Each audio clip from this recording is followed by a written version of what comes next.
Hi friends, welcome to study with Hanshik. Please subscribe the channel. Telangana TET మరియు DSC ప్రత్యేకం.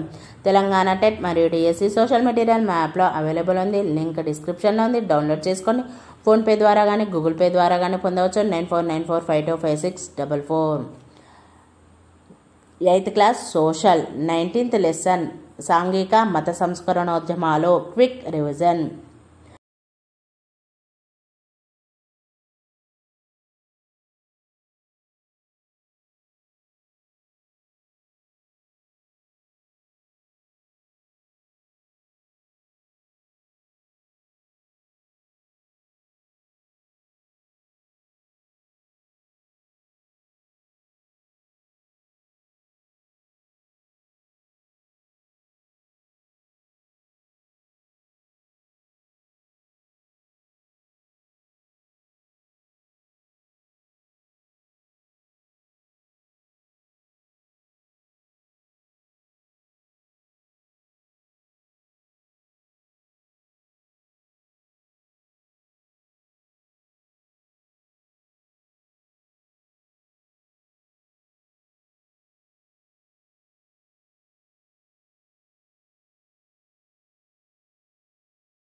21 lesson ఆధునిక కాలంలో కళలో కళాకారులు.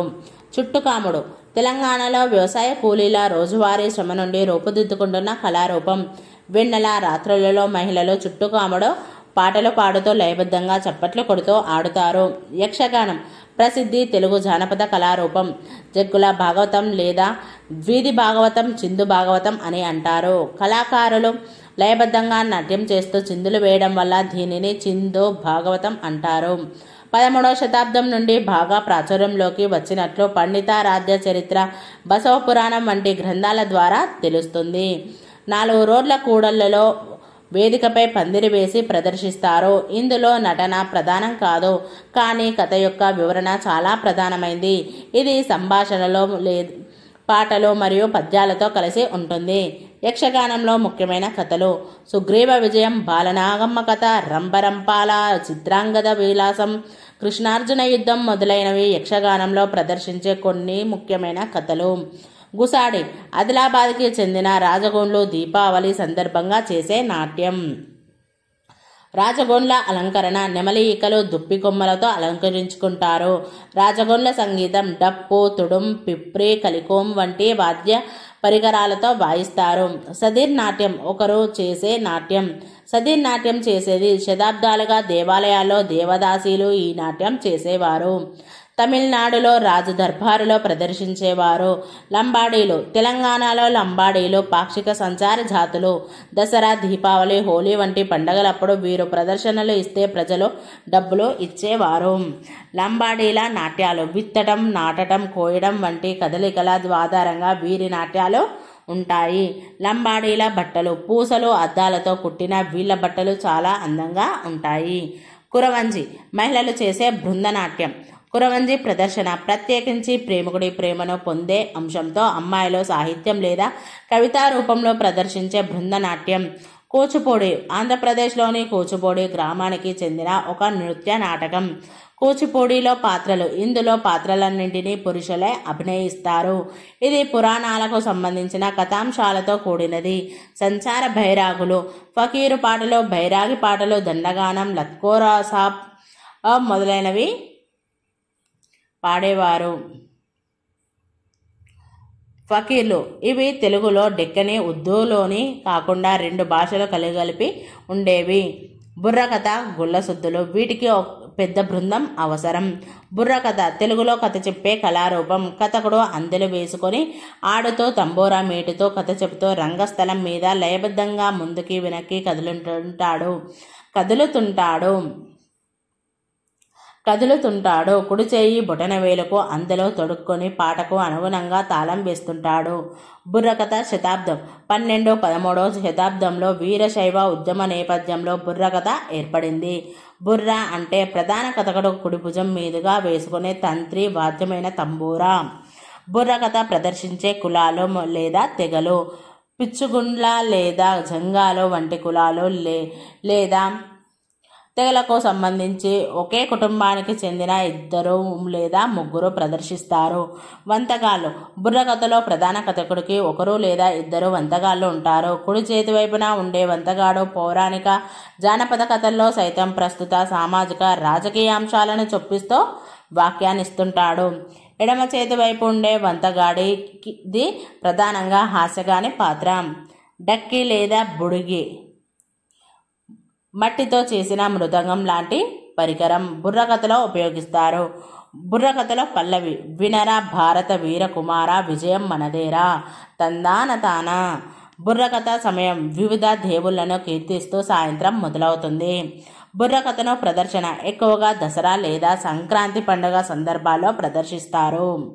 బుర్రకథలో చెప్పే కథలు సాధారణంగా రామాయణ, మహాభారతంలోని కథలు, కంబోజరాజు కథ, బొబ్బిలి కథ, పల్నాటి కథ, కాటమరాజు కథ వంటి రాజుల కథలు చెబుతారు.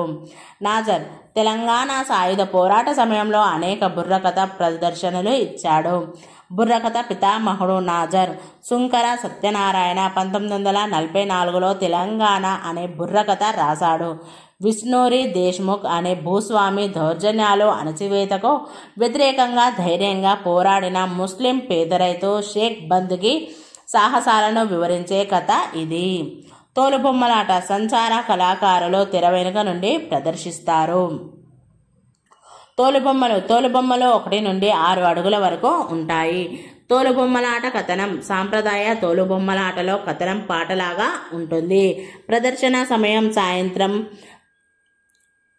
సాధారణంగా రాత్రి 9 గంటలకు మొదలై రాత్రంతా కొనసాగుతాయి.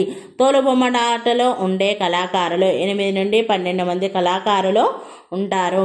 వాయిద్యకారులు తోలుబొమ్మలాటలో హార్మోనియం, శృతి, తప్పెట, వంటకి 3 వాయిద్యకారులు ఉంటారు. ప్రదర్శన ప్రదేశం ఊరిలో బహిరంగ ప్రదేశాన్ని ఎన్నుకుంటారు.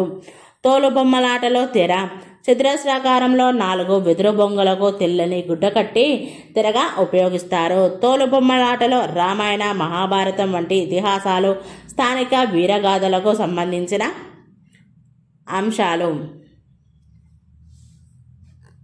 నాట్యశాస్త్రం భరతుడు రచించాడు.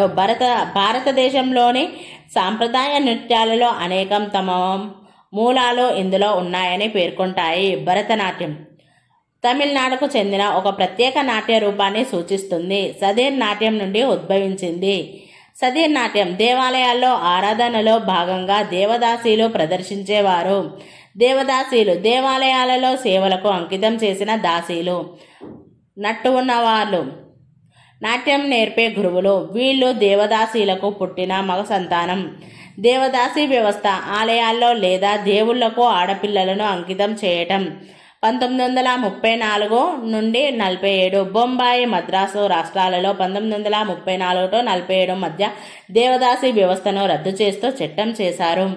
భాగ్యరెడ్డి వర్మ హైదరాబాదు రాష్ట్రంలో భాగ్యరెడ్డి వర్మ దేవదాసీ విధానానికి వ్యతిరేకంగా ఉద్యమాన్ని నడిపి దేవదాసీ వ్యవస్థను అంతం చేయడానికి నైజాంను ఒప్పించాడు. ఈ కృష్ణ అయ్యర్ లాయరు, స్వతంత్ర పోరాట యోధుడు. భరతనాట్యం నేర్చుకున్నాడు. మహిళా వేషధారణలో నాట్య ప్రదర్శనలు ఇచ్చేవాడు. మద్రాసు, ప్రస్తుత చెన్నైలో సంగీత అకాడమీ స్థాపనలో ముఖ్య పాత్ర పోషించాడు. బ్యాలెరీనా అన్నా పావ్లోవా పాశ్చాత్య కళాకారిణి. బ్యాలే నృత్యం అన్నా పావ్లోవా శిష్యురాలి వద్ద రుక్మిణీదేవి ఈ నృత్యం నేర్చుకుంది. 1935 రుక్మిణీదేవి మైలురాయి వంటి తొలి ప్రదర్శన ఇచ్చింది. కళాక్షేత్ర రుక్మిణీదేవి స్థాపించిన సంస్థ. నాట్యంలో కొన్ని తరాలకు ఆమె శిక్షణ ఇచ్చింది. బాల సరస్వతి దేవదాసీల సాంప్రదాయ కళను ప్రోత్సహించారు.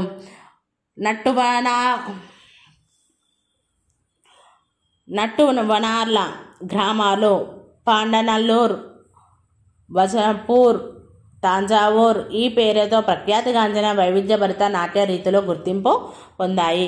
పేరణి నృత్యం శివుణ్ణి ఆరాధ్య దైవంగా భావించి నటరాజ విగ్రహం ముందు కానీ, శివాలయాల్లో కానీ సైన్యాలు యుద్ధానికి వెళ్లే ముందు ఆవేశంతో ప్రదర్శించే నృత్యం. పేరణి నృత్యం చేసేది కేవలం పురుషులు మాత్రమే చేస్తారు. పేరణి నృత్యం శతాబ్దం క్రీస్తు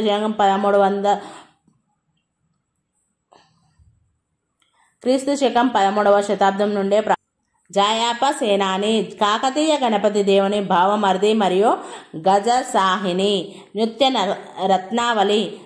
జయాప సేనాని రచన పేరణి నృత్యం గురించి విపులంగా రాయబడింది.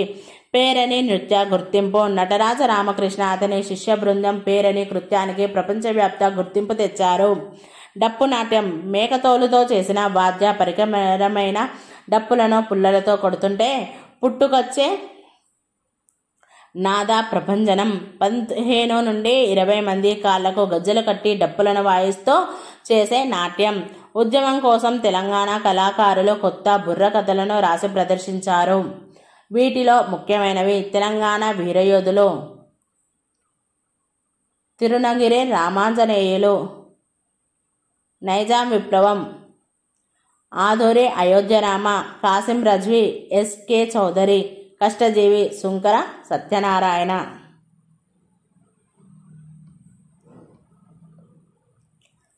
22వ లెసన్ సినిమా ముద్రణ మాధ్యమాలు.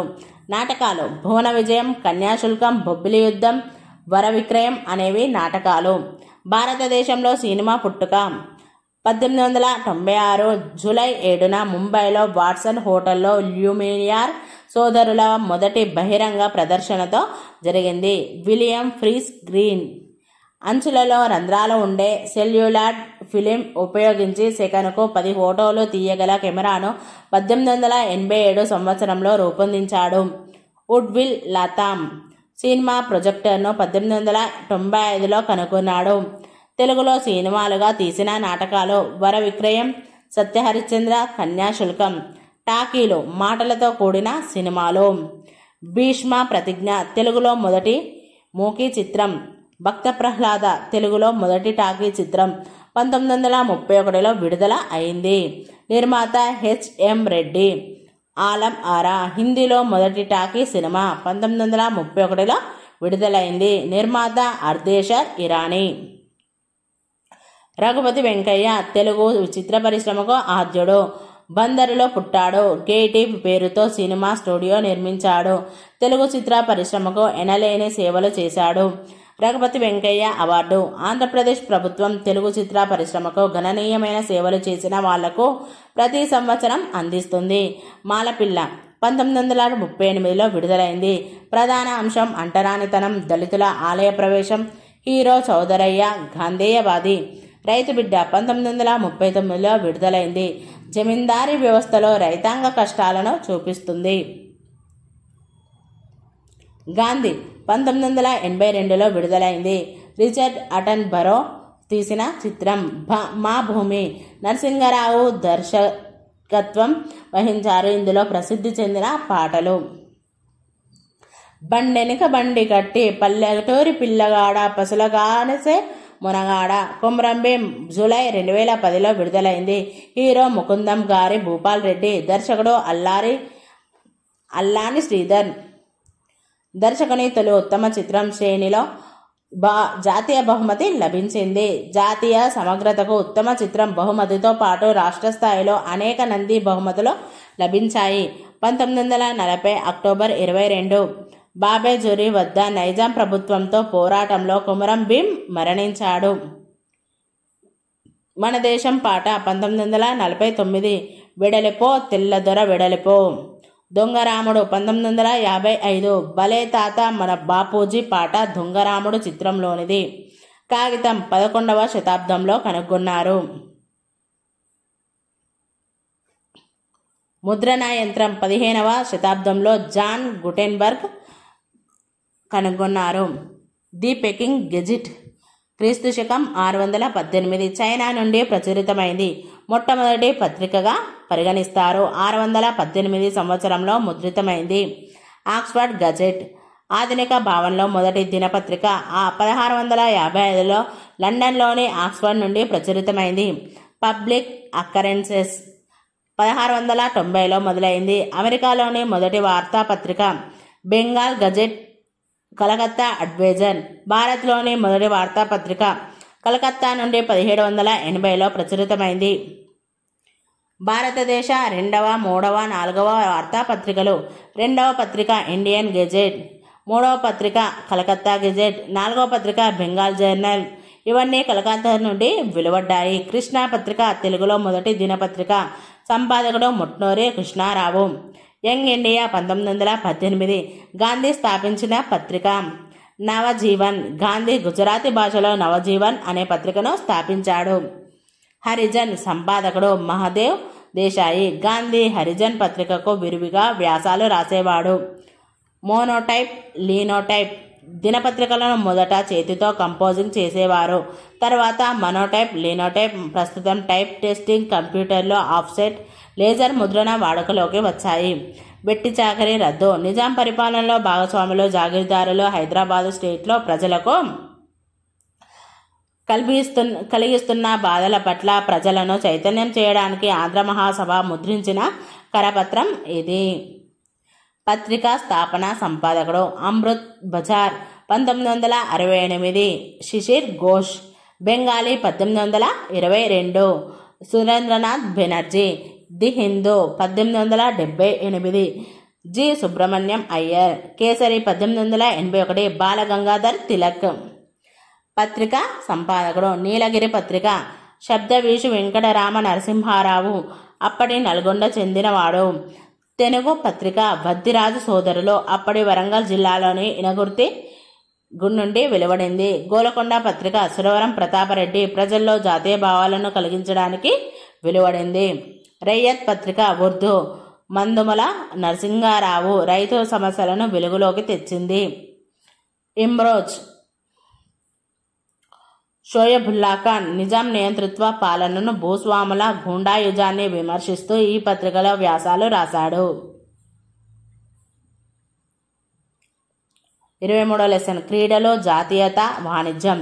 కీలక పదాలు. క్రికెట్ ఇంగ్లాండ్లో పుట్టిన ఆట. బ్రిటిష్ పాలిత దేశాల్లో మాత్రమే విస్తరించింది.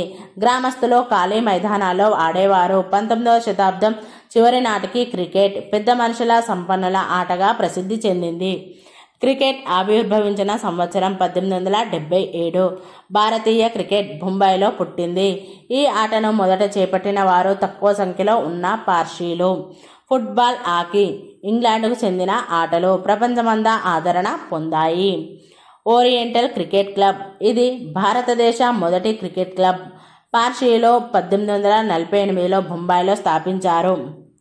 టాటాలో వాడియాలో పార్సీ వ్యాపారస్తులు పార్సీ క్రికెట్ క్లబ్బులకు నిధులు సమకూర్చారు.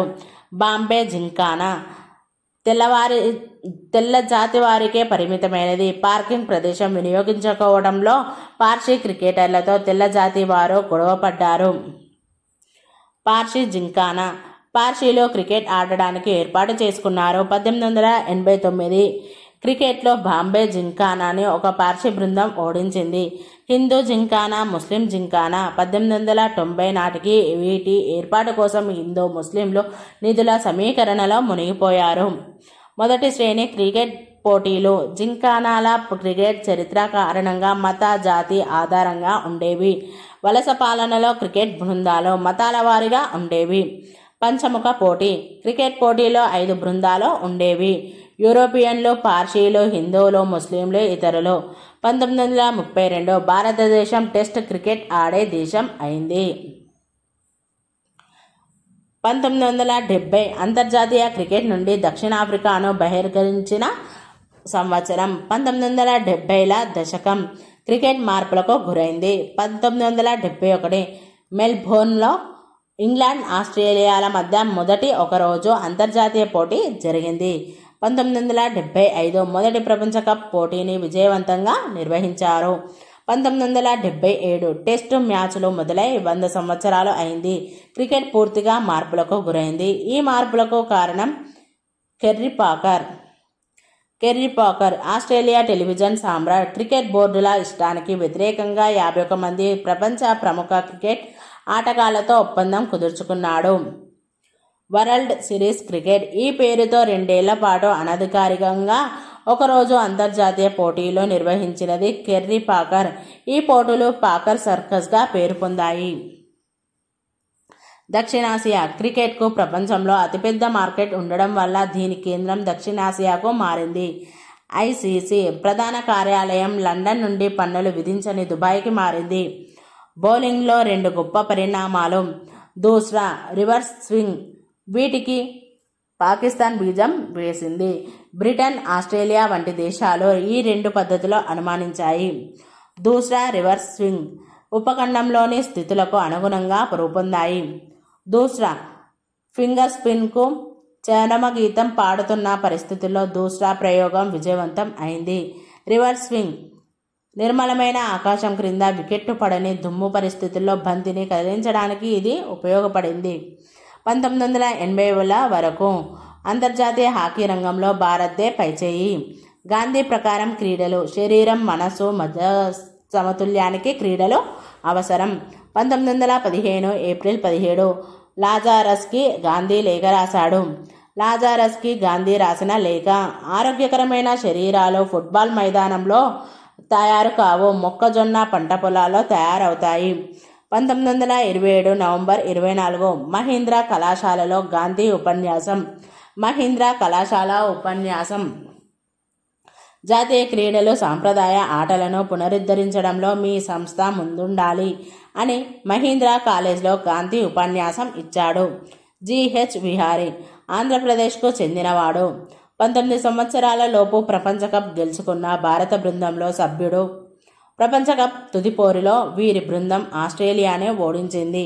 1983, 2011 భారత్ ప్రపంచ కప్ గెలుచుకున్న సంవత్సరాలు. 24 లెసన్ విపత్తులో నిర్వహణ. కీలక పదాలు: తూర్పు ఆగ్నేయ ప్రాంతాలు, భారతదేశంలో తరచుగా తుఫాన్లకు గురయ్యే ప్రాంతాలు. భూకంపాలు పీఠభూమిలో, హిమాలయాల్లో సంభవిస్తుంటాయి. వరదలు గంగా బ్రహ్మపుత్ర మైదానంలో తరచుగా సంభవిస్తుంటాయి. తీవ్ర కరువుకు గురయ్యేవి పశ్చిమాన రాజస్థాన్, దక్షిణ భారతదేశంలో రాయలసీమ ప్రాంతాలు. నిదానంగా సంభవించే విపత్తులు: కరువు, పర్యావరణ క్షీణత, చీడపురుగుల తాకిడి, కాటకం వంటివి. వేగంగా సంభవించే విపత్తులు: భూకంపాలు, తుఫాను, ఆకస్మిక వరదలు, అగ్నిపర్వతాలు బద్దలవడం. విపత్తు నిర్వహణ దశలు: విపత్తు సంభవించడం, అత్యవసర స్పందన, సహాయం, పునరావాసం, పునర్నిర్మాణం, నష్ట నివారణ, సంసిద్ధత. 1984 భోపాల్ గ్యాస్ విషాదం. 1997 ఢిల్లీలో ఉపహార్ సినిమా హాల్లో అగ్ని ప్రమాదం. 2002 రాజధాని ఎక్స్ప్రెస్ రైలు పట్టాలు తప్పడం. 2003 కుంభకోణం, తమిళనాడులో పాఠశాలలో అగ్ని ప్రమాదం. 2008 జైపూర్లో వరుస పేలుళ్లు. సునామీ జపాన్ భాషలో సు అంటే రేవు, నామే అంటే అలలు. సునామీలో అనేక అలలు ఉంటాయి. మైదాన ప్రాంతంలో సునామీ వేగం గంటకి 50 కిలోమీటర్లు. సునామీ డిటెక్టర్లు సముద్రంలో 50 కిలోమీటర్ల లోపలికి ఉంటాయి. కరువు వర్షపాత లోపం వల్ల ఏర్పడే ప్రకృతి వైపరీత్యం. వాతావరణ కరువు ఒక ప్రాంతంలో సాధారణంగా పడాల్సినంత వర్షం పడకపోవడం. వ్యవసాయ కరువు వర్షం సాధారణంగానే ఉన్న 2 వానల మధ్య వ్యవధి చాలా ఎక్కువగా ఉండి వర్షాధార పంటలు దెబ్బతినడం. కరువు మెల్లగా సంభవిస్తుంది. అధిక ప్లస్ సగటు వర్షపాతం కంటే ఎక్కువ లేదా 20%. సాధారణ ప్లస్ సగటు వర్షపాతం కంటే 19% ఎక్కువ నుండి 19% తక్కువ వరకు. తక్కువ మైనస్ సగటు వర్షపాతం కంటే 20% నుండి 59% తక్కువ వరకు. బాగా తక్కువ మైనస్ సగటు వర్షపాతం కంటే 60% కంటే తక్కువ. నీటి పొదుపులో స్థానం. పర్యావరణ హీరో 200 లీటర్ల కంటే తక్కువ. నీటి పొదుపరి 201 నుండి 400 లీటర్లు. నీటి ఖర్చుదారి 401 నుండి 600 లీటర్లు. నీటి విలన్ 600 లీటర్ల కంటే ఎక్కువ. Thank you friends. ఈ వీడియో కనుక నచ్చినట్లయితే లైక్ చేయండి, షేర్ చేయండి, కామెంట్ చేయండి, సబ్స్క్రైబ్ చేయండి ఫ్రెండ్స్.